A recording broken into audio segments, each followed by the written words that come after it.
মানুষের সামনে এখন বিচার রইল কিভাবে আমরা আবার নতুন করে সব সমাজ গড়তে পারি, যাতে করে আমরা এই যে এটা আমাদের সবারই অপরাধ যেটা হতে দিয়েছি আমরা দেশে।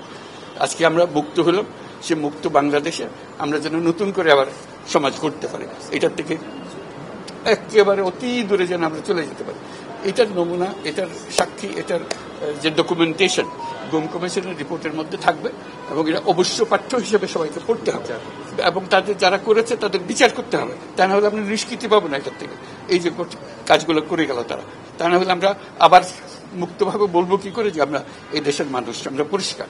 যারা করেছে তাদের জন্য আমরা কেন মুক্ত হতে যাব? তাদের সে বিচার করবো, জনসাধারণ বলবো যে হ্যাঁ এটা উচিত বিচার হয়েছে, তখন আমরা এটার থেকে মুক্তি পাবো। সেটাই হলো আমাদের আবেদন দেশের সবার কাছে, এই বিচারটা যেন আমরা করে ফেলতে পারি। এইগুলো সব এভিডেন্স যা যা আমরা দেখলাম, এভিডেন্সগুলো সিলগালা করে রাখা হবে যাতে করে কেউ বিনষ্ট করতে না পারে, যখন বিচারের কাজে এটা প্রমাণ হিসেবে ব্যবহার করতে পারে।